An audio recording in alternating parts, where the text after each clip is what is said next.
بكم في اول حلقه من الموسم ال11 من جو شو. بس يا عم انت هو بتسقفوا على ايه؟ بتسقفوا هي دي احداث حد يسقف فيها؟ بس يا عم انت هو ربنا يستر. بجد دي اول بدايه موسم من 11 سنه تكون صعبه قوي كده على الواحد، وده اللي جاي اتكلم فيه النهارده. بجد احنا بقالنا 11 سنه مع بعض، ياه والله العظيم عمر. افتكر كده في بدايات ايام الشقاوه في الموسم الاول كنت عامل حلقه جريئه جدا، ازاي الدولار في مصر يوصل 7 جنيه. النهارده الدولار ب 54 جنيه وعليهم زياده بنزين وزياده اسعار وقفل مضيق هرمز ودخول المنطقه في حرب وتهديد بحرب نوويه. دي وصلت ان امي تبعت لي على جروب العيله كيف تتفادى الاشاعات النوويه. يا نهار ابيض. وترامب لحد تصوير الحلقه ديت الحمد لله وقف الحرب اسبوعين، ويا عالم بقى ايه اللي هيحصل بعد كده. تعرفوا انا اول مره اتفق مع رئيس الوزراء المصري لما قال ان القادم اسوأ، لان ده معناه ان في قادم الحمد لله. لا بجد سنه وحشه قوي على جيلنا. بتعمل ايه يا عم الحاج؟ احنا بنصور. صباح الخير والدلع والمرقعه على الجيل الطري. ايه عشان اتضغطتوا سنه واحده تطلعوا تولولوا؟ يا حاج والله العظيم ده احنا فتره شبابنا تقريبا كلها قضيناها في حروب. ولا انت بتزعق لي يا راجل عجوز؟ لا هو انتوا شفتوا حروب انتوا؟ طيب يا عم الحاج الله يسهل لك، عشان بجد لازم نصور، اصل جمهورنا بينام الساعه 9. هو انتوا شفتوا نوم انتوا؟ بالله عليك يا عم الحاج بص يعني الواحد ضايق المر. هو انتوا شفتوا مشروب انتوا؟ يا ابني الحمد لله انتوا اموركم متيسره. ايه مسيره؟ مسيره يا عم لك متيسره. متيسره معلش بس ليك حق تضحك علينا يا حاج، ما انت ما مرتش باللي احنا مرينا بيه. تعالى اوريك يا حاج جيلنا ده في مرحله شبابه مر بايه. بس ايه؟ بس ما تزهقش عشان انت اللي طلبت. انا معاك. ايه ارمش منين؟ امريكا الان بتوجه ايدينا ضد غزو العراق للكويت. في الاقصى متأثرة محدش متأثر، هنشارك في حرب الخليج. المقاوم بحجارة بيواجه دبابة في حرب أهلية في لبنان. حصل الاتحاد السوفيتي يتحول لحميتي والقاهرة بيضربها زلزال. والشالون في فلسطين شالون زفت الطين بيدخل الأقصى بكلابه. الكلب راس بيته فلسطين لا للتوطين وعليه بقى على اللي جابه. حرب أهلية ومجاعة كلية وعشرية سودا في الجزائر. حصبة ملاريا أزمة مالية اقتتال ما بين العشائر. عشائر مين يا ابني؟ احنا ولا كنا نسمع عن الكلام ده ايام مبارك. ما انتوا يا عم الحاج جيلكوا ايام مبارك كان بيشتري الجورنال يعمل عليه طعميه، ما تصدعناش بقى. انتوا شفتوا طعميه انتوا؟ مخطط تدميري حكومه الحريري اتفاقيه اوسلو الجبانه. فيروسي وبلهارسيا بوتين في روسيا وفاه الاميره ديانا. لبنان في تصعيد قطر الصعيد هجوم لاصول ضرب السفاره.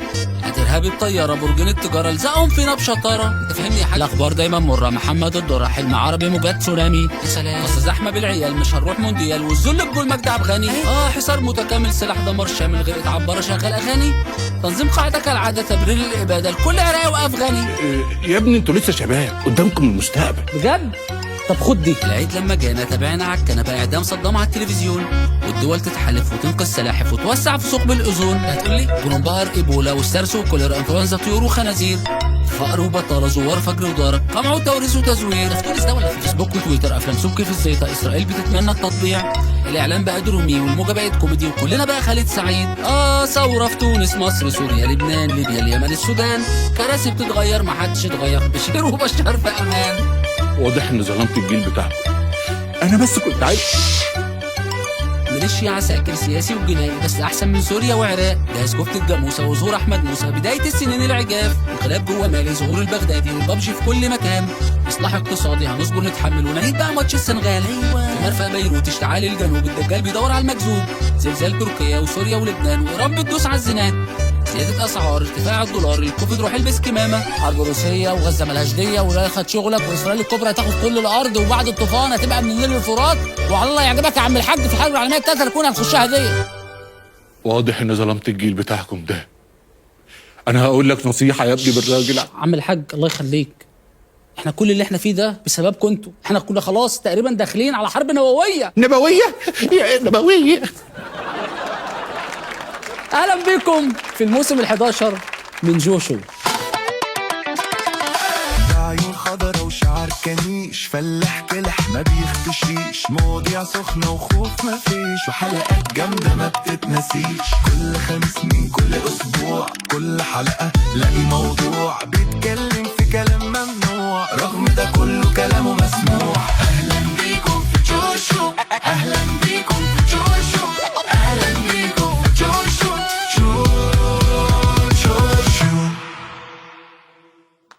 اهلا بكم في تاني ايام الهدنه المباركه، هدنه سعيده علينا جميعا ان شاء الله.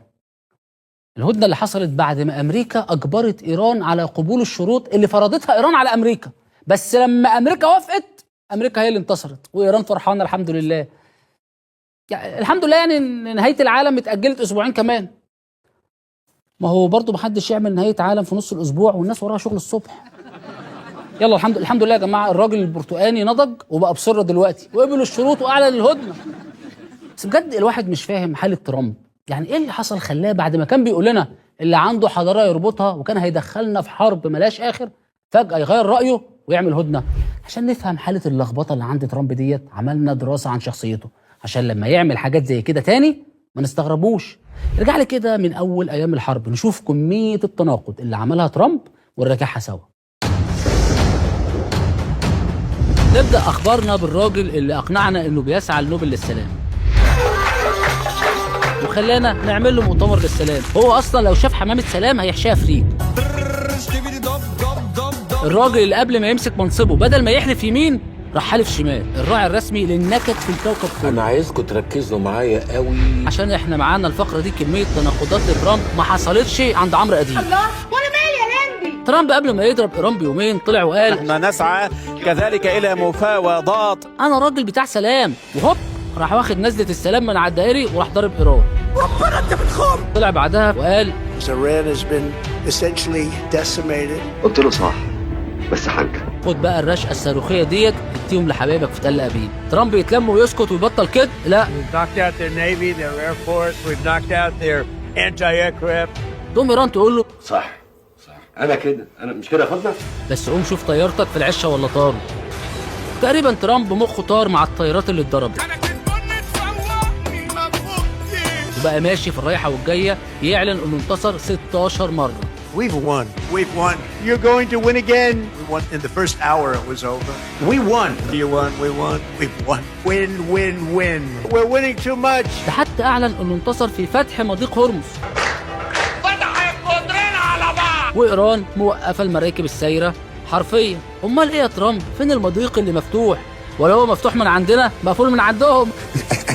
بس ترامب اتكسف وقام راجع تويته يقول للايرانيين افتحوا المضيق يا اولاد مجنونه، ما تصغرونيش في المنطقه. إلا دي مش أنا اللي اتعنزها في الجحيم يا بكر. وقامت السفاره الايرانيه الصراحه قدرته وردت عليه وقالت له ضيعنا المفتاح. سيبني عليه هيشلني. بتكمل الحرب وفضلت الصواريخ رايحه جايه بين كل الاطراف لحد ما جه الصاروخ اللي قلب موازين الحرب، صاروخ عمك ناصر منسي الاسطوره يالا. وهنا ترامب افتكر انه راجل سلام. يا سلام يا سلام يا سلام يا سلام. وقام قايل They want to make a deal. Is they're begging to make a deal. ايران انكرت المفاوضات وقالت له كذاب كذاب والله العظيم كذاب. شوف مين يابا اللي بعت لك اكونت فيك وخليه المره الجايه وانت بتتفاوض معاه يفتح لك كاميرا وهو بيكلمك. ترامب جاب اخره وطلع تهديد وقال انا هموت الحضاره الايرانيه النهارده واللي يموت ما يزعلش. قال له انت بتعمل ايه يا الماني؟ وراح ختمها ببارك الله في شعب ايران العظيم. مش محتاجة حاجة يعني. ومهما حاولنا نفسر او نعرف ايه اللي يخلي ترامب برميل التناقضات بالمنظر ده مش هنوصل لاجابه. عشان كده ما كانش قدامي غير اني استضيف ترامب بشحمه ولحمه وشعره في اول حلقه من الموسم ال11 من جوشو. في اول حلقه من الموسم ال11 من جوشو قررنا نستضيف ترند العالم كله، رجل السلام اللي قال انا همحي الحضاره الايرانيه من على الوجود، الراجل اللي قال انا انتصرت في الحرب وحققت كل مكاسبي، بس في نفس الوقت اتفاجئنا انه عمل اتفاقيه مع ايران لوقف الحرب لمده اسبوعين. رحبوا معايا بالرئيس الامريكي دونالد ترامب. اهلا بيكم. اهلا بيكم. اهلا بيك يا سياده الرئيس ترامب. اهلا يا جو. عايز اقول لك حاجه، انا هيوج فان ليك. يا عم بطل كدب يا عم من اولها، مفيش فان ايه وبتاع ايه، بس ده انت وشك بيبقى برتقاني من كتر الكدب. ليه كده برتقال دلوقتي؟ ركز معايا يا سياده الرئيس عشان هسالك شويه اسئله كده، وهبدا ايه بقى من مضيق. مضيق؟ انا ماليش دعوه بالمضيق. لا مش قصدي مضيق هرم، لا انا قصدي مضيق اللي هو ابستير وكده يعني. ابستين مين؟ انا ما اعرفش حد بالاسم ده. سيبك يا عم من اللي فات، خلينا نسال في السؤال اللي شاغل الكوكب كله. ليه فجاه وافقت على مطالب ايران وعملت معاها هدنه ووقفت الحرب لمده اسبوعين، في حين ان انت كنت بتقول ان انت في طريقك للنصر؟ ده الناس فهمتني غلط، انا اقصد نادي النصر كريستيانو. السي وكده. سي. لا يبقى احنا اللي فهمنا غلط، معلش. بس انت قبل كده برضو قلت ما شاء الله يعني ان انت راعي السلام ووقفت 8 حروب في المنطقه، فجاه قمت بادئ 10 ليه؟ لا كده انا بوقف، بس نتنياهو هو اللي بيخليني ابدا تاني. طب بقى بالنسبه ان انت قلت انه تم محو ايران من على الخريطه بالكامل، ده ايه؟ ما انا شلتها فوتوشوب. طيب سياده الرئيس ممكن تعرفنا انت على اي اساس بتقيس نجاحك في الحرب؟ بالريتش على تروث سوشيال. ايه ده بجد؟ طب بعد كل اللي عملته ده بقالك شهر ونص معيشنا في حرب، شايف يعني بالعقل والمنطق يعني مين اللي كسب في الاخر؟ الزمالك. والله العظيم معاك حق. شفتوا لما بتلعبوا حلو حتى السفاحين بيحبونا ازاي؟ طب سياده الرئيس ترامب، ايه رايك في التاثير اللي انت عملته بالحرب اللي انت شعللتها في المنطقه، يعني لدرجه ان هي وصلت لحد قهوه مصر، المصريين بيناموا الساعه 9 دلوقتي. جود كويشن. والله انا دايما اقول ان الحرب رساله، والحمد لله الحمد لله ان الواحد اعماله بتعيش وبتوصل لكل الناس وبتسيب بصمه. بغض النظر عن الهبل اللي اتقال، بس انت بتعمل، انت واكل نعناع؟ معلش واكل نعناع. طب سياده الرئيس، ناس كتير قوي بتسال يعني ايه سر التحول من نوبل للسلام لمؤتمر وقف الحرب في غزه لفجاه الحرب على ايران؟ بص، انا بحب ابقى رئيس شامل، ابقى بتاع سلام الصبح وبالليل بتاع حرب وطول الوقت بتاع. لا هو بجد يعني بشخصيتك ديت ايه اللي عندك مخليك مقتنع ان انت احسن رئيس في العالم؟ مش غرور والله، بس هات لي رئيس عنده نفس فتلة شعر دي غير الفنان القدير رجاء الجداوي. الف رحمه ونور عليها يا رب. خلينا نرجع تاني لموضوع البودكاست بتاعنا والحرب على ايران. كلنا شفنا ازاي الرئيس الفرنسي ماكرون رفض ان هو يتعاون معاك في الحرب ديت. ايه الكلمه اللي تحب توجهها له من خلال برنامج جوشو؟ اقول له يا خساره الجدعان لما تمشيهم النسوان. ابعتها له من فونفوا بالفرنساوي كمان. الله عليك. طيب ايه ردك ان ايران وقعت لك اكتر من طياره في الحرب ديت؟ اخويا طالما جت في الصاج يبقى تمام. الله عليك. هي دي حرب تكاتك ولا ايه؟ طب ترامب، نرجع تاني للموضوع بتاع زمان ده. دلوقتي بعد ما قفلوا جزيره ابستين، خروجات ترامب المفضله فين دلوقتي؟ والله ما فيش مكان معين، بس اي حته فيها كيدز اريا. استغفر الله العظيم يا رب. طب ايه اللي بيعمله ترامب في وقت فراغه؟ بلعب 10 طاوله. 10 طاوله بتلعب مع مين؟ مع رئيس فنزويلا. لا. طب ايه الحاجه اللي بتعصبك؟ لما بقى قاعد مع حد على القهوه ويطلب كوبايه بترول وما يطلبليش. طب ايه الاكله المفضله عندك؟ الحمام الكداب، البانيه المنافق، اي اكله مش سالكه تلاقيني دايس فيها. طبيعي. طب بتشجع مين في الكوره؟ بترو اسيون. لاعبك المفضل؟ عبد الكريم النفطي. ايه الاغنيه المفضله؟ اكدب عليك؟ لا طبعا قول الحقيقه. لا اكدب عليك لو قلت بحبك، لسه اكدب عليك. يا عم عليا انا بس، والله على الكوكب كله، ده انت كذاب مغرور. ايه بيحمينا؟ اقعد يا عم لسه خلصناش. لما انت فرفوش كده، امال بتحب الحرب ليه؟ عشان خدعه. طب امال ايه اكتر حاجه بتكرهها؟ القطنه. القطنه؟ اشمعنى القطنه؟ عشان ما بتكدبش. طب ايه الحاجه اللي نفسك امريكا تعملها لك قبل ما تموت؟ نفسي بعد كل اللي بعمله ده امريكا تكررني. قصدك تكرمك؟ لا تكررني زي البترول كده. ده انت كلب بترول. انا شمام غاز. يا ساتر يا رب. في ختام اللقاء ده يا جماعه مع مسيلمه البيت الابيض، حابين نشكره انه بيتعامل معانا على حقيقته، لان احنا لما بنعرف حقيقه امريكا وحقيقه رئيس امريكا وبنشوف وجههم الحقيقي ونظرتهم لينا، ما بنعملش حاجه. استنونا في الفقرات اللي جايه من اول حلقه من جوشو في الموسم ال11. ايه ده فوق؟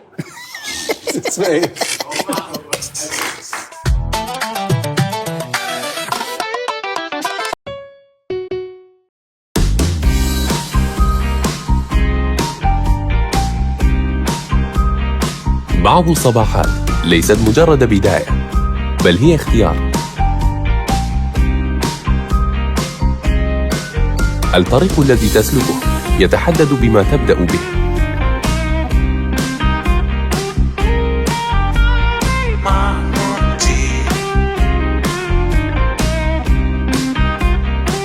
الجودة تكمن في الاختيارات اليومية. اختياركم رائع. بعض الخيارات ليس لها بديل. شاي محمود، اكتشف الجودة.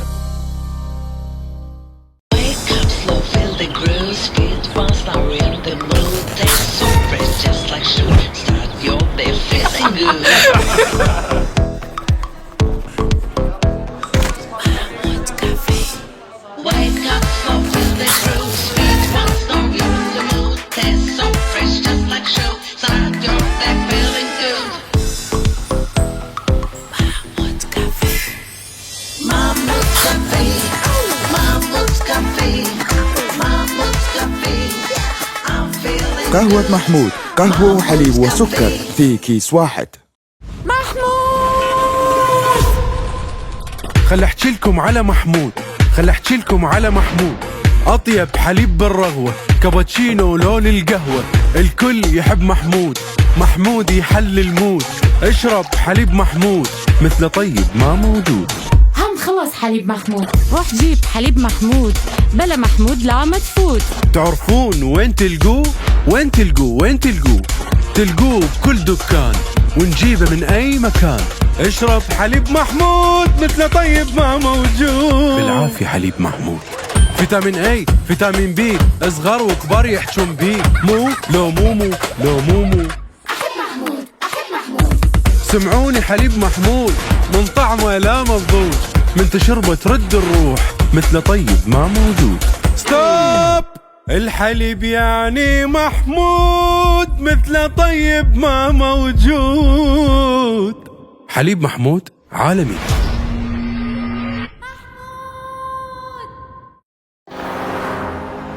محمود وبس. بالنحاس وبالفافون وجدر التيفال، محمود وبس. محمود وبس. طعم الطيب هو الشاهد، طبخ الأم محمود وبس. يوم الجمعة تحلى اللمة ببيت الحج بمحمود وبس. حكاكة وطيبة وحلوة ما موجودة بمحمود وبس. والسبب بطلب معهم تاني وثالث محمود وبس. واللي يساعد طلاب القسم الداخلي محمود وبس. محمود وبس. بالمدن والارياف محمود وبس. من يفرغ تقدر تحمل الكيسة مثل الجنطة محمود وبس. تحتاج تضم فلوسك او تخلي بيه اغراضك محمود وبس. مصدر ارزاق الناس وبكل اسواق جملة ومفرد تلقاه موجود. يلا نحمله لابو عباس بالسيارة، بلسان الكل حكاياته والناس تحب اعلاناته محمود وبس. مصدر ابداع والهام بالسفرة محمود وبس. سبب شهرة الشيف وطبخ الراقي بس. بالسفرات والطلعات صديق الكل محمود وبس.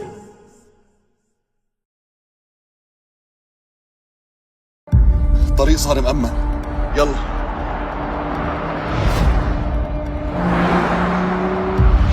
نحن شايلين الكفن على كتافنا طول عمرنا.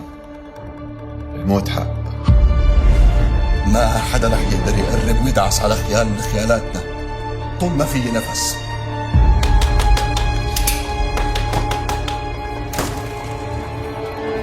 إذا بلشت شي رح بكمله.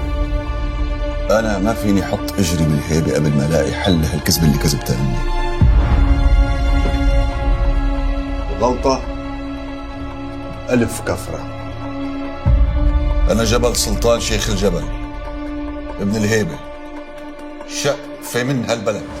جبل شيخ الجبل، سلم نفسك، مكان محاصر بالكامل.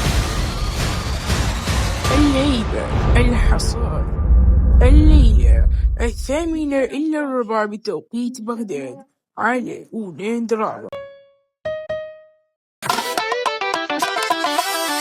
اهلا بيكم مره تانية. بصوا يا جماعه، الفتره اللي فاتت كله كان عمال يدعي صبح وليل على اللي كان السبب في غلاء الاسعار وانهيار الاقتصاد وغلاء البنزين وعلى اللي مضيق علينا حياتنا. طبعا كلكم عارفينه. وفي غيره، مضيق هرمز اللي فجأة اكتشفنا ان حياتنا كانت ماشيه ببركته.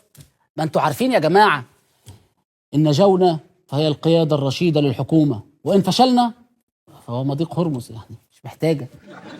بس انا بقى بصراحه زهقت من فكره ان كل ما اسال حد عن اي مشكله، غلاء بنزين، الكهرباء، الاسعار، ضعف الاقتصاد، الشرابات الضايعه، يقول لي بسبب غلق مضيق هرمز. الله. طب لو كده يا جدعان نبطل كلام في السياسه والاقتصاد ونروح بقى نتكلم بس عن مضيق هرمز، ما نذاكرهمش تاني ولا نعمل لهم جامعات، نخش جامعه مضيق هرمز. لا لو كده انا كمان هفكني خالص من السياسه واتكلم بقى في مواضيع اجتماعيه. اتكلم مثلا مشاكل الطلاق اللي زادت مؤخرا في الوطن العربي. حلو نتكلم عن الطلاق بعيد خالص عن الاحداث. أغرب حالة طلاق على مواقع التواصل الاجتماعي، سبب حالة الطلاق هاي هو الأحداث السياسية ومتابعة الزوج وانشغاله بتحليلاته السياسية للحرب. فهي يعني فقعت مرارتها الزوجة، قالت البين يطصك ويطص هرمز، إن شاء الله مسيرة فوق راسك وصاروخ بالستي على راس أمك. يصير في مشاكل كتير كبيرة بينهم، وتسجل أول حالة طلاق بسبب إغلاق مضيق هرمز. الله يخرب بيتك يا مضيق هرمز، انت ورايا ليه كده بس يا هانم؟ ليه بس يا هانم تعملي كده مع جوزك؟ لازم تضايقي دماغك مع الراجل، هتبقي انت والمضيق عليه. اديكي بقيتي مسيره على بيت اهلك، يلا شنطه هدومك وعلى البيت الابيض، يلا. وانت يا عم الزوج تعالى، عيني في عينك كده. المضيق برضو يا عم مش عارف تصبر عليها شويه؟ ده ترامب نفسه ادى مهله لايران اسبوعين. بجد المفروض ترامب يحطهم في اتفاقيه الصلح مع ايران، ما يبقاش موت وخراب ديار. ده ربنا يستر على جبل طارق وباب المندب، عشان كده هتبقي طارق بالثلاثه. انا عايز اقول لكم بالمناسبه، ده اول هدف يحققه ترامب في الحرب. يا جماعه انتم مقدرين حجم المصايب الحقيقيه اللي العالم داخل عليها بسبب الحرب ديت؟ ده بيقول لك من المتوقع ان 4 مليون مواطن عربي يدخلوا دايره الفقر. بجد الموضوع مش حمل تفاهات خالص. لا لو الاعلام مش على قد الحدث، هشوف لي بقى موضوع يكون بعيد اكتر عن الاحداث. احنا بص نسيبنا من الرجاله دول قعدتهم غم، هم اصلا سبب الحرب اللي احنا فيها، الرجاله مفيش غيرهم. تعالوا نتكلم شويه بقى في موضوع الستات الحنينه الجميله. بصوا انا قررت اتكلم عن الصحه والجمال. ما إشي بالعالم بنكد علي أكتر من إني أجيب لون كونسيلر أغمق من لون بشرتي أو أفتح بكتير من لون بشرتي. نمبر 1 الكونسيلر، بقدرش أعيش بدونه. أيوة. إنه الحروب بتأثر على أسعار المكياج، هذا أمر رح يثير أزمة بالمجتمع، لأنه المسكارة كتير غالية وبدها تغلى. والله ما تستخفوا بالموضوع. أنت مسكارة هي اللي بتعطيكي هاي. أنا عندي مسكارة للحواجب، إذا بتنقطع من الأسواق تنهاري. بنهار. لا حول ولا قوة إلا بالله. شكلنا داخلين على هالات سودة ما يعلم بها إلا ربنا.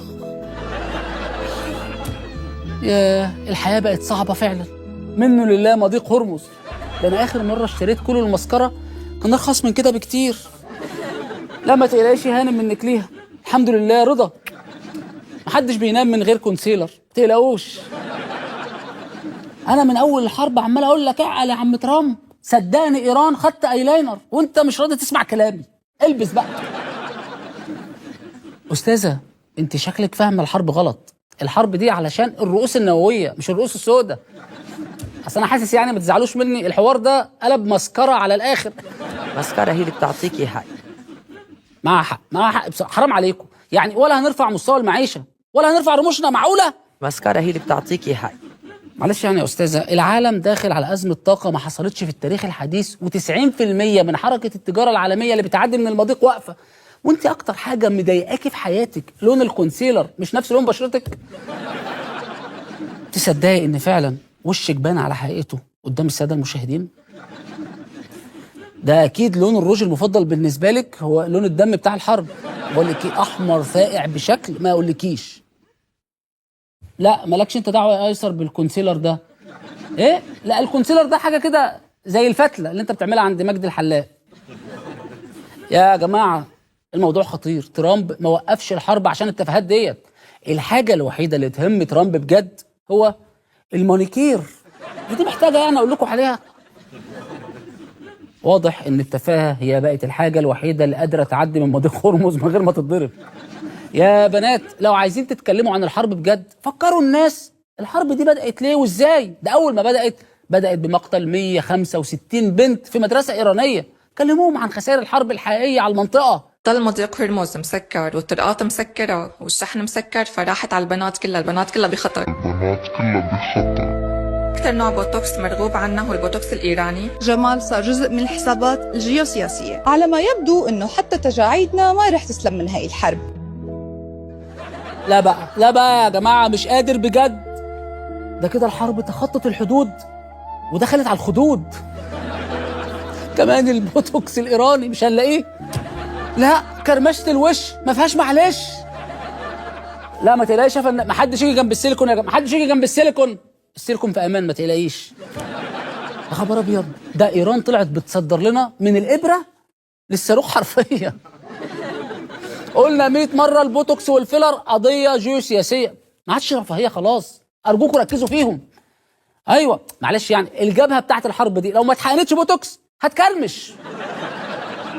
لا ما اسموش ايلينا، اسمه اعاده ترسيم الخطوط الجيوسياسيه. لا ما تقلقوش، انا وصل لي كلام ان ترامب بعون الله هينفخ المنطقه كلها ومن غير بوتوكس، وكده مش هيبقى فاضل للوطن العربي غير عمليات شفط الديون. يا جماعه انتوا حاسين باللي بيحصل؟ عارفين المنطقه دي رايحه على فين بسبب الحرب؟ بقول لك متوقع ان الدول العربيه تخسر ما بين 120 ل 190 مليار دولار من الناتجه المحلي. سوق العمل متوقع يخسر من 3 ل 4 مليون وظيفه في المنطقه، وانتوا بتتكلموا في التجاعيد. وبعدين انا بجد بقيت مش فاهم، يعني اتكلم سياسه واقتصاد الاقي مضيق هرمز، اتكلم طلاق وصحه وجمال لا مضيق هرمز. وايه مضيق هرمز ده داخل في كل حاجه في حياتنا ولا ايه؟ The Strait of Hormuz is still closed. The ship sailed through the Strait of Hormuz. Fermeture du détroit de Hormuz. Der Straße von Hormuz. مضيق هرمز اتقفل. مضيق هرمز كله عمال يغلي بيقول لك اصل مضيق هرمز اتقفل. البلد تتحمل، فراخ هتزيد ولحمه، حد بيقول لك البانيه وصل 300 جنيه. بيقولوا لي الفراخ والبانيه. يعني ايه علاقه الفرخه بتاعتك بمضيق هرمز؟ هو الضرب في الفيوم ازمه واحنا اللي عملنا الحرب. واسعار القلقاس، وانا بحب القلقاس جدا. فرت علينا. البتنجان امبارح وصل في الاسواق حوالي 20 جنيه حاجه و20 جنيه. اسعار فواكه واسعار مش عارف ايه. علاقه البتنجان بمضيق هرمز؟ اسعار ايه تاني اللي زادت؟ ومواصلات وسمك. في اسعار الطماطم اتجننت يا جماعه. طماطم ايه في الحرب والحروب دي؟ العجل هيوصل ل 100,000 جنيه. ايه اللي عرف العجل ان في حرب بره؟ ايه اللي عرف العجل ان في حرب؟ انت هتهزر؟ ما طبيعي العجل يعرف، مش اللي بدأ الحرب حمار. طيب بحب الاعلام المصري قوي، الوحيد اللي حول مضيق هرمز من ممر مائي لشماعه. يلا منه لله المضيق اللي علّى علينا الاسعار. اي نعم هي كانت عاليه قبل المضيق، بس معلش يعني احنا السقف عندنا مضيق شويتين.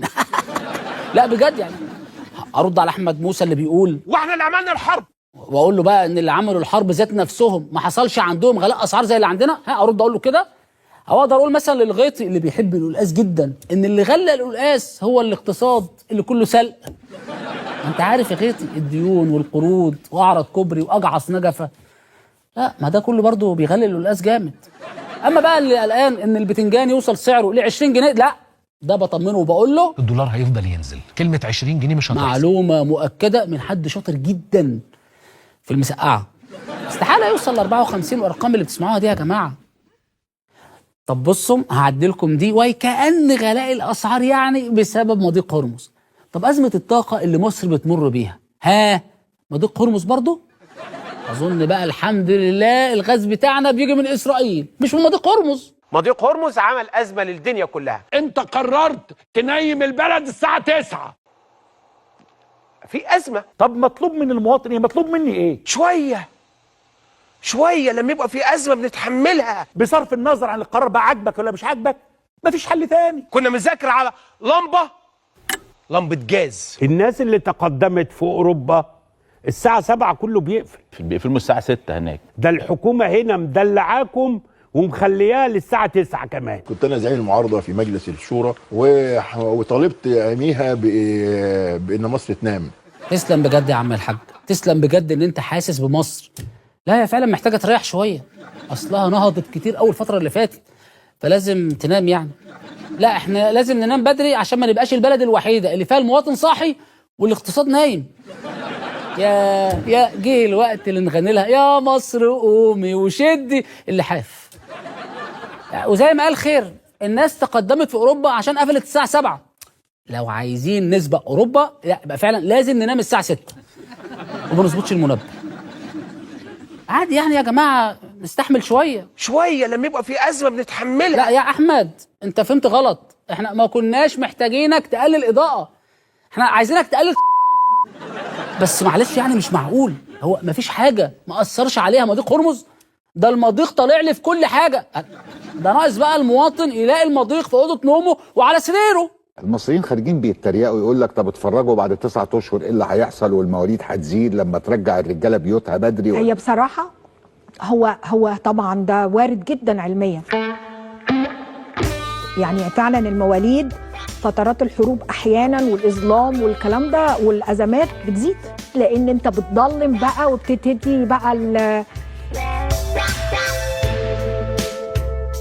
يا مصريين ها ايه هو عشان يعني المضيق مقفول تفتحوها على البحر كده؟ يرضيكوا الطفل يتولد وفاكر ان العالم عباره عن كشاف موبايل؟ مش كفايه عندنا ازمه طاقه؟ هنزود عليها ازمه كبت الطاقه؟ مصريين لا كده تكلفه الضلمه هتبقى اغلى بكتير من تكلفه الكهرباء. يلا يا حكومه عشان تبقوا تقفلوا القهاوي كويس، اديكوا بعد 9 شهور هتبقوا عايزين تفتحوها هي والحضانات. يا نهار ابيض، ده احنا كده هيبقى عندنا جيل كامل مواليد سنه تخفيف الاحمال. ده ايه الرومانسيه المحظوره دي؟ هو خلاص كده يا جدعان الدنيا ضاقت في كل الاحوال بسبب المضيق؟ مفيش شويه امل في نص الكوبايه المليان؟ مع خيوط الصباح الأولى انطلقت حملة أمنية مكبرة استهدفت بها 52 غلاية كهرباء، اللي هو البراد الكهرباء ده او الكتل، في عدد من المنشآت الحكومية. حملة المصرفان دي لمنع استخدام الغلايات بتبدأ تنجح. عدى على الإدارة الصحية بمركز هيها.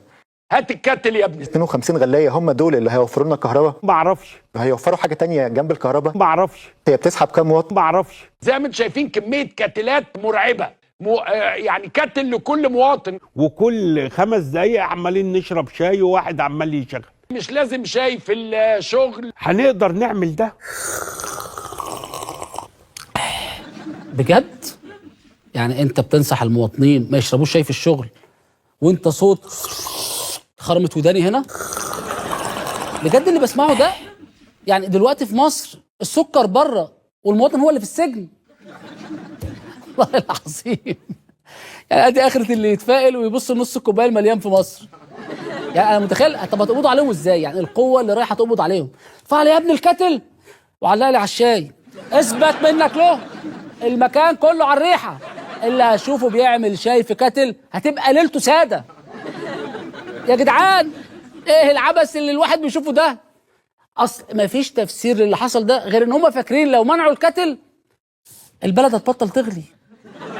انا متاكد ان قريب هنفتح التلفزيون نسمع عاجل هذا وقد تم القبض على خليه 50 ارهابيه بتهمه تلئيم الجو العام.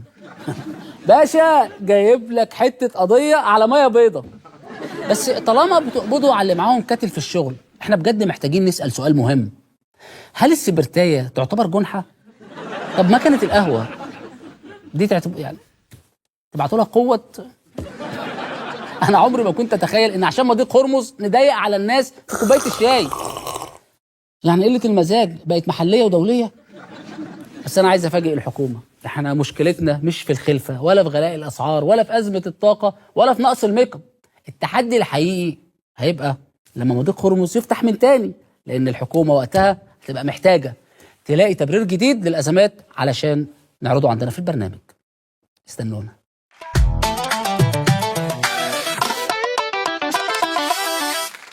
اهلا بكم.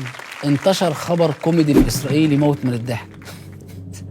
بيقول لك المواطن الاسرائيلي اكتشف ثغره في النظام الامني، ده بحقه حقيقي على فكره. قال لك بقى بيعملوا ايه؟ الاسرائيليين بيروحوا يقعدوا في الكافيهات والمطاعم في تل ابيب، واول مصفرات الانذار تضرب يقوموا يهربوا من غير ما يدفعوا الحساب. وده عمل ازمه اقتصاديه اكتر من الازمه الاقتصاديه اللي موجوده بسبب الحرب. طبعا الناس مستغربه، احب اقول لهم يا باشا دول ما دفعوش ثمن الدم اللي عملوه اخر 4 سنين، هيدفعوا ثمن الاكل. انا متخيل كده واحد اسرائيلي عايش في تل ابيب قاعد مجوع نفسه 3 ايام مستني مسيره ايرانيه عشان يتعشى. يروح للكافيه يقول للويتر لو سمحت ايه قله الادب ديت؟ ايه التاخير ده كله؟ ايه يا فندم الاكل ما نزلش؟ لا الصواريخ. يعني انا متخيل دول لو واحد راح فيهم الكافيه وصفارات الانذار ما ضربتش بعد ما اكل، مش بعيد يبعت لايران اللوكيشن عشان تقصف. الجيش الاسرائيلي بقى دلوقتي قاعد مجمع نفسه عشان الحرب، قاعد يقول لهم ركز يا ابني انت وهو، ايران هتضرب المناطق ديت، لازم نستعد. اي حد يحس بصاروخ جاي يجري بسرعه على اقرب مطعم.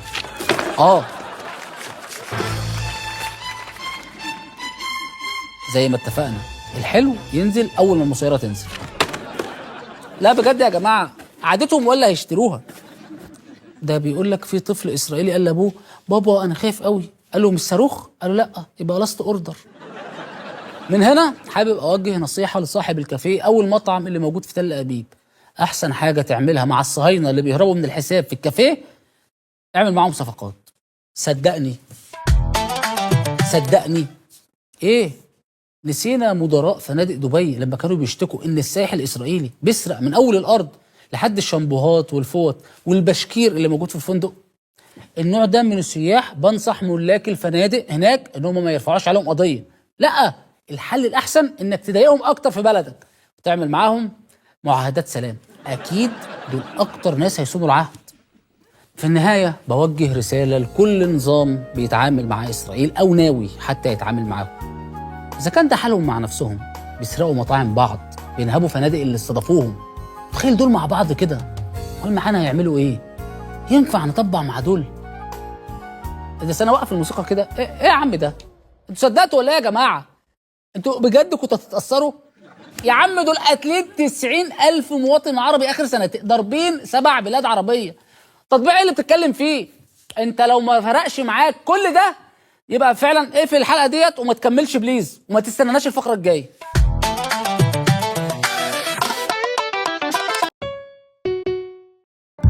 الطريق صار مأمن، يلا.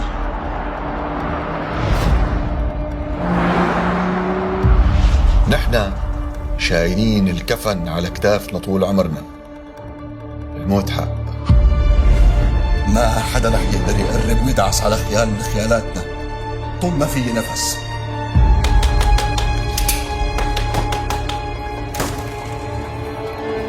إذا بلشت شي رح بكمله. أنا ما فيني حط إجري بالهيبة قبل ما ألاقي حل هالكذبة اللي كذبتها أمي. غلطة 1000 كفرة. أنا جبل سلطان شيخ الجبل، ابن الهيبة، شقفة من هالبلد. جبل شيخ الجبل، سلم نفسك، مكان محاصر بالكامل. الليلة الحصاد، الليلة 8:15 بتوقيت بغداد على أولين دراما. اهلا بيكم مره تانية.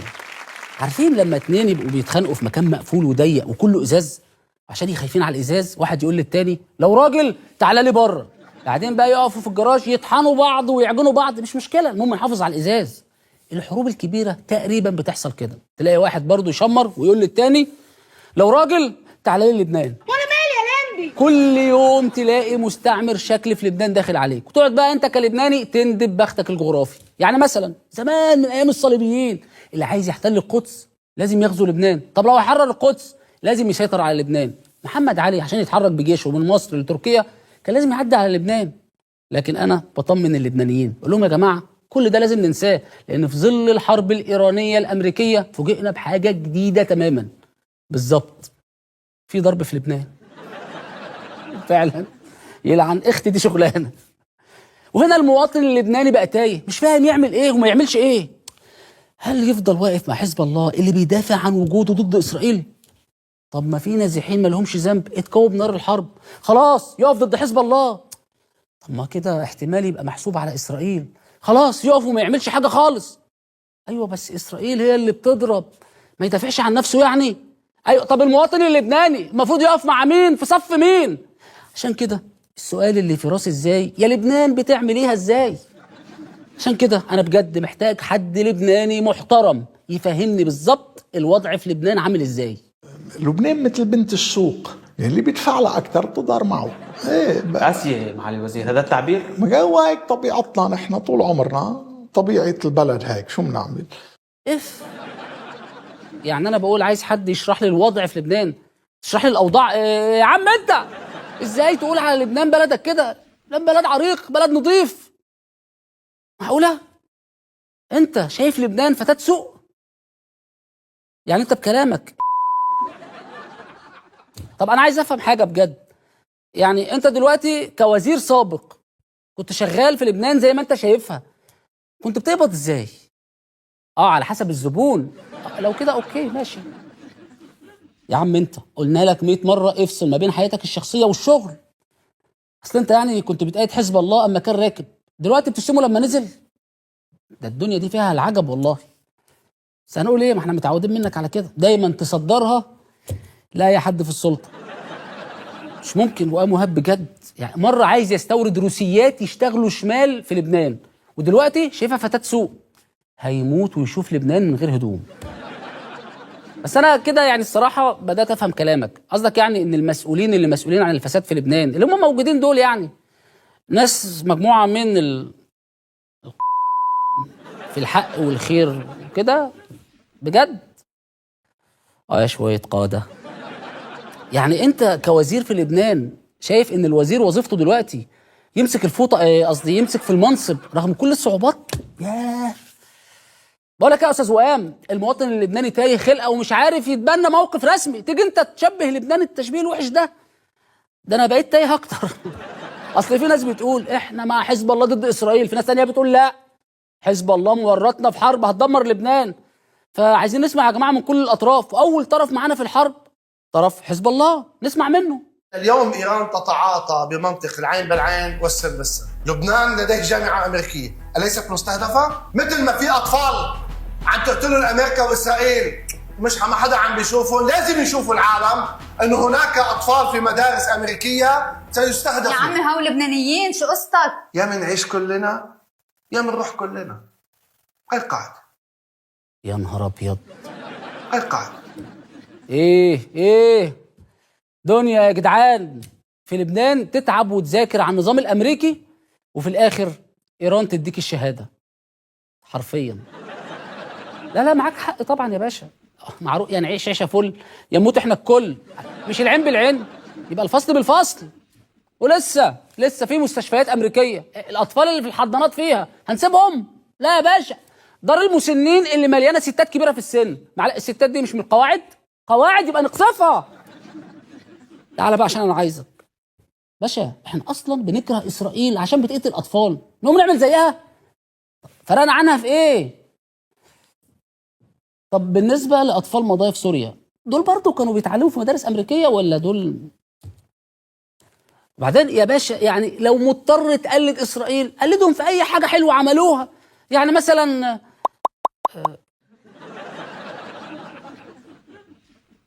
بص ما تقلدش اسرائيل. هي المشكلة لو هيقصفوا كل المدارس الأمريكية الموجودة في لبنان مش هيتبقى غير المدارس اللي هتطلع لنا واحد زيك. يا جدعان احنا بندور على حد يفهمنا وجهة نظر حزب الله في دخول الحرب في لبنان. ده بقى بيعمل ماركتينج لقصف مدارس لبنان اللي فيها أصلا مواطنين لبنانيين. بس أنا برضو لسه متلخبط مش فاهم المفروض نقف مع مين في الحرب اللي معمولة في لبنان. طب نشوف وجهة نظر الناس اللي ضد حزب الله، اللي شايفين إسرائيل كل يوم بتتوغل في لبنان وبتاخد أراضي من لبنان، كل يوم بتقتل مدنيين عزل. يا ترى الناس دي شايفين إسرائيل إزاي؟ إسرائيل أفضل من حزب الله؟ بكتير، 100%، مليون بالمية أكيد. آلة الإجرام الإسرائيلية منا آلة إجرام. إسرائيل تخوض حرب. منا معتدية برأيك؟ لا منا معتدية أبدا. من المعتدية؟ معتدى عليها لا أكثر ولا أقل. حزب الله أخطر على لبنان من إسرائيل ب10,452 مرة.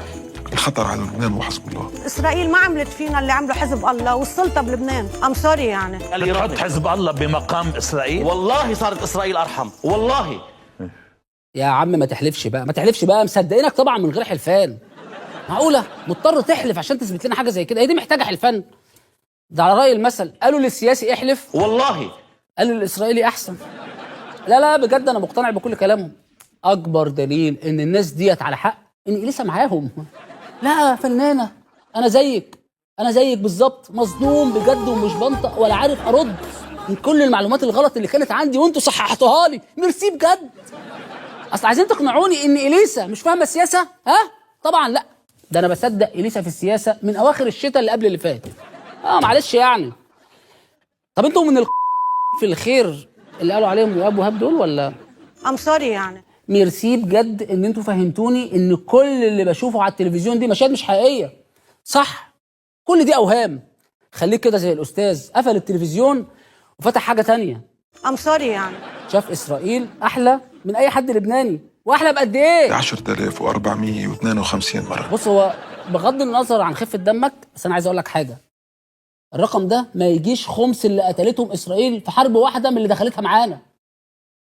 لا بجد انا نفسي افهم ايه اللي انتوا شفتوه من اسرائيل يخلوكوا تقولوا عليها احسن من حزب الله في لبنان. انت اليوم تعتبر انه اسرائيل اكثر انسانيه من الحزب؟ طبعا، بس مش بهالطريقه.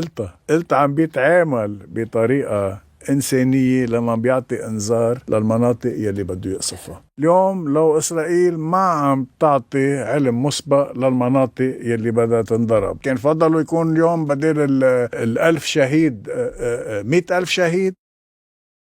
صح، معاك حق. أيوة كده يا جدعان، هاتولنا الناس اللي بتفهم تتكلم. لا أنا متفق معاك طبعا يا عم الحاج. إيه يعني مات أكتر من 1400 لبناني وأكتر من 4400 جريح في الأسابيع الأخيرة؟ كله بيعدي طالما ماتوا بإنسانية. المهم الشياكة. صدقوني اللي مات بإنسانية أهله ما بيزعلوش عليه. وإحنا اللي كنا ظالمين نتنياهو بنقول عليه مجرم حرب. يا خسارة، طلع بيفهم في الأصول أهو، بيقتلنا بإنسانية بأسلحة محرمة إنسانيا. يا سلام. لا ده بيبعت الصاروخ يخش البيت من بابه. ليه؟ محترم. لو مش في البيت يستناك تروح. يا باشا بيقتلنا بإنسانية. عشان كده انا بقول لاسرائيل ما فيش مانع تاخدوا من النيل للفرات، بس اطلبوها بادب. تخطرونا قبلها بايميل، تبعت ايميل عزيزي العربي وتنهي بمودتي. ليه؟ انت محترم. طب تسمع اخر خبر جالنا انساني من اسرائيل؟ بيقولك لما تيجي تعدم 10,000 اسير فلسطيني هيختاروهم الاول قبل الاعدام. انا بس هي الانسانيه الاكبر بالنسبه لي اللي طالبينها من اسرائيل. يا ريت تدينا اختار قبل ما حضرتك تتكلم عشان نقفل التلفزيون. وبعدين انا عندي ليك سؤال يا عم الحاج. يعني انت بتقول لو مات 1000 احسن ما يموت 100,000. طب لو مات 100,000 احسن من مليون؟ طب لو مات مليون احسن من 2 مليون؟ اصل لو حسبناها كده انت اللي هتطلع خسران. يعني احسبها كده معايا. يعني انهي خساره اكتر، حضرتك ولا علبه تونه؟ ها؟ انسانيه اسرائيل ايه اللي بتروج ليها؟ ده حيوانيا كانوا بيقصفوا الحصنه والحمير. يعني حضرتك المفروض اول واحد تخاف. لا تخاف علينا يعني حضرتك. يعني ركز شويه معايا. اسرائيل بتقتل كل يوم مدنيين لبنانيين. ارجوك اديني اي حل تاني غير انك تستعين بمحتل اجنبي مجرم على حساب ابن بلدك. خلينا يبعتوا لنا تروبس، يعني من امريكان وانجليز وفرنسويه ومن جميع، وخليهم يجوا يساعدوا الجيش اللبناني ليبسط سلطته على كامل الاراضي اللبنانيه. بعتقد هي مبادره منيحه. بجد كرمك ده اللي جايب لبنان ورا. بجد هو الانتداب الاجنبي بقى اسمه مبادره؟ على كده احتلال الجنوب اسمه مستلفينها بقى. قلت لي عايز مين يدخل لبنان؟ امريكان وانجليز وفرنسويه. يعني عسكري امريكي وفرنساوي وبريطاني في لبنان؟ ده كده بقت شاي بلبنان. وحشه ولا كاني قلت حاجه، انا اسف. طب ما جبتش المانيا ليه يا راجل؟ مش تجيب المانيا؟ حتى المواطن اللبناني مش محتاج يعمل يورو تريب. يورو بنفسها جت لحد عنده. انا متخيل كده امريكا بريطانيا فرنسا قدام خريطه لبنان بعد ما ساعدوا الجيش ياخد سلطته. انت الرزمه ولا الرزمه؟ اصل احنا عارفين طبعا لما دوله بتخش تساعد دوله عربيه بتخرج على طول بعدها. حتى اسال امريكا في العراق وفرنسا عن الجزائر ولبنان. لا بريطانيا دي بقى اسال عنها الكره الارضيه كلها. عم الحاج انت كنت بتغيب من حصه تاريخ لبنان في المدرسه ولا ايه؟ ما درستش اللي عملوا الانتداب الفرنسي في لبنان؟ ما انت لو عرفت اللبنانيين دفعوا قد ايه من ارواحهم عشان يخرجوا الجيوش اللي انت عايز تجيبها دي كنتش قلت كده. انا مش عارف المواطن اللبناني المفروض يعمل ايه في وسط التوهه والحرب اللي عايش فيها. حد عايز يجيب ايران وتانيين عايزين اسرائيل وامريكا وبريطانيا وفرنسا. معقوله مفيش حد عاقل في لبنان يناشد الاخوه العرب عشان تنقذ لبنان؟ ما عندك خشيه انه ان يتدخل الرئيس الشرع فيما يتعلق بالواقع اللبناني؟ إذا يا أستاذ استحال أو رفض الجيش اللبناني القضاء على حزب الله، أدعو أحمد الشرع أنا وكتار من اللبنانيين يفوت من البقاع ويريحنا من حزب الله من المطرح اللي بيقدر فيه. عم تمزح بجد؟ بتتكلم ولا انت واخد بالك انت بتقول ايه؟ باشا مستحيل نتنياهو يرضى بحاجه زي كده. المذيع اتصدم يا عيني. السؤال كان هل عندك خشيه ان الشرع يدخل البلد؟ اداله بلوت تويست وقال له خشيه ايه؟ يا ريت يدخل. تحس ان هو بيعزمه على الغداء. ادعوا العيال. المشكله يا باشا ان الشعب السوري في اللي مكفيه، مش ناقصين صراعات اكتر. يعني معقوله مفيش طرف في لبنان عايز مصلحه لبنان لوحدها؟ لازم يجيب صحابه ويحتلوها. بس يا باشا انت بتأييدك ده هتزعل منك حد بيحب حزب الله جدا وبيقول في شعر وشايفه بيدافع عن الارض والعرض. الارض الجنوب اللي بدك كرمالها حاولي اغاني من بطولي وقالها السيد حسن عن ارضنا وابطالها. تخيل ان ده لو سمع ده بيقول كده هيزعل جدا. فانا بحذرك يا ده، لا مش انت، انا بتكلم اللي عايز يدخل سوريا ارضه. ايوه ده، انا بحذرك لان ممكن اجيب لك اكبر مؤيد لبشار الاسد يوقفك عند حدك. سوريا ترابك مريول عجسم الجندي الباسل، ربحت بشار المجبول بدم الحافظ والباسل، دم الحافظ والباسل، دم الحافظ والباسل. مش مصدق. تخيل ان ده، لا مش ده، لا ولا ده، ايوه ده اكيد زعل منك. تخيل، مش ممكن. بس اعذرني يعني انا اول مره اشوف حد بيلحن لا انا قصدي يعني ان انت عليت بنوتة التطبيل بس مقامك في الحضيض قوي. بص انا عندي ليك نصيحه، انت حرفيا محتاج تقعد مع نفسك شويه وتاخد نفسك الثلاثه دول وتنزلوا على القهوه وتطلبوا 3 شاي وتتصافوا بقى وتحلوا مشاكلكم ديت. برضو يا جدعان اظن بعد كل الكلام اللي اتقال ده المواطن اللبناني تاه اكتر. طب نحلها ازاي؟ صحيح احنا نسينا اهم طرف في المعادله، الدوله اللبنانيه، الرئيس جوزيف عون. هو فين من كل اللي بيحصل ده؟ لازم يجي يقفل حنفيه الدم اللي مفتوحه في لبنان ديت. حد يطمني هو بيعمل ايه الفتره ديت؟ مثل ما قلت نحن عم نعمل اتصالات للضغط على إسرائيل لفتح ممر لنقدر نوصل هالمواد الغذائية أو الطبية لأهلنا بجنوب الصامدين. يعني بعطيك مثل بسيط، في قسطر مي مقطوع مضروب بيوصل مي على مرجعيون والقلاع. قائد الجيش عم بيعمل اتصالاته مع الميكانيزم له 3-4 أيام لتطلع تصلح، ولكن بعد لهلا ما اجت الموافقة من الإسرائيلي للأسف. يعني سيادة الرئيس من فضلك مش لازم تقنعنا بمجهودات الحكومة. لا الصرف باين حرفيا. تخيل نصحى الصبح نلاقي لبنان في مجلس الأمن عشان مش عارفة تصلح ماسورة. يا جدعان ده كده وسعت منكم خالص. معقولة مفيش في ايديكم اي اجراءات؟ طب مفيش في ايديكم مفتاح فرنساوي حتى؟ معلش يعني اصل لو الحكومة مش عارفة تخش تصلح ماسورة مية تدينا حتى رقم سباك. مساء الخير يا عم السباك. يعني الجيش اللبناني اللي عايز يسحب السلاح من حزب الله مش عارف يدخل يصلح ماسورة ميه في ارضه من غير ما ياخد اذن اسرائيل؟ لا ان شاء الله مش عيب دوله هيطلع عيب سباك في الاخر. المهم بس ما تسيبوش البلد عايمه. بس خلاص يا جدعان انا كده عرفت حل لبنان ايه. بصوا احنا هنجيب ماسوره بريطاني وحنفيه امريكي وجلبه ايراني ومفتاح فرنساوي، واول ما نصلح الماسوره ان شاء الله مشاكل لبنان كلها هتتسلك. في نهاية الحلقة ما تنساش تشترك في قناة جو شو على اليوتيوب ودايما فعل زر التنبيهات عشان يوصلك جديدنا أول بأول. وقولوا لنا رأيكم تحت في التعليقات في أول حلقة من الموسم الأول من جو شو، رأيكم في الشكل، في البدلة، في المكتب، في كل حاجة. استنونا الأسبوع الجاي في حلقة جديدة من جو شو.